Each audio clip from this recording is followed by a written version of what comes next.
పెళ్ళైనా పండగైనా వేడుక ఏదైనా పట్టు చీరల ప్రత్యేక వేదిక వారాహి సిల్క్స్.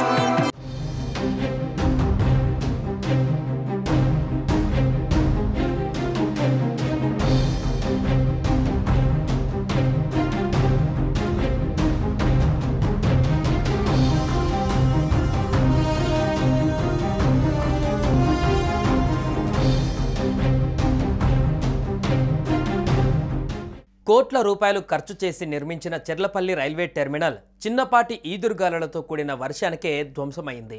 టెర్మినల్లోని ఫాల్ సీలింగ్ సహా ఎలివేషన్ కుప్పకూలింది. గాలివాన భీభత్సానికి చెర్లపల్లి రైల్వే టెర్మినల్ రేకులు ఊడిపడ్డాయి. దక్షిణ భాగం వైపు కొత్తగా నిర్మించిన ప్రధాన ముఖద్వారం వద్ద రూఫింగ్ షీట్లు కింద పడిపోయాయి. ఈదురుగాలులతో కూడిన వర్షం వల్ల ప్రధాన ముఖద్వారం పైకప్పు భాగాలు ఒక్కసారిగా ఊడిపోయాయి. శనివారం రాత్రి గాలి దుమారానికి నూతనంగా నిర్మించిన చెర్లపల్లి రైల్వే టెర్మినల్ ప్రవేశద్వారం రేకులు కూలిపోయాయి. దక్షిణ భాగం నిర్మించినటువంటి ప్రధాన ముఖద్వారం వద్ద రూఫింగ్ షీట్లు కింద పడిపోయాయి. ఈ సమయంలో అక్కడ ఎవరూ లేకపోవడంతో ప్రమాదం తప్పింది. వెంటనే రైల్వే పోలీసులు, స్టేషన్ సిబ్బంది ప్రయాణికులను అలర్ట్ చేశారు. కూలిన ప్రదేశాల వైపు వెళ్లకుండా తగు జాగ్రత్తలు తీసుకున్నారు. ఈ ఘటనలో ఎటువంటి ప్రాణ నష్టం జరగలేదని అధికారులు తెలిపారు. పరిస్థితిని సమీక్షిస్తున్నామని వెల్లడించారు. సికింద్రాబాద్, హైదరాబాద్, కాచిగూడ రైల్వే స్టేషన్ల మీద ఉన్న ప్రయాణికుల రద్దీ ఒత్తిడి తగ్గించేందుకు చెర్లపల్లిలో అత్యాధునిక రైల్వే టెర్మినల్ను నిర్మించారు. పెరుగుతున్న ట్రాఫిక్ను తగ్గించడంతో పాటు ప్రయాణికుల అవసరాలను తీర్చడానికి అనుగుణంగా నగర శివార్లలో దీనికి అందుబాటులోకి తీసుకువచ్చారు.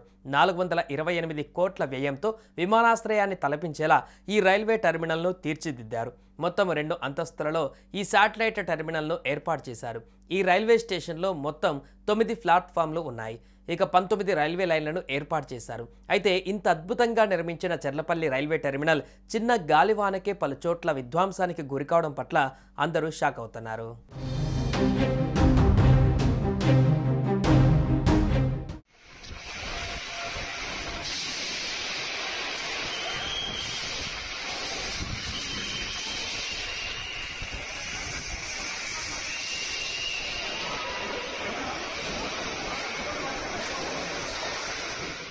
సుమన్ టీవీలో మీ పర్సనల్ అండ్ బిజినెస్ ప్రమోషన్స్ కోసం కింది నెంబర్కి కాంటాక్ట్ చేయండి.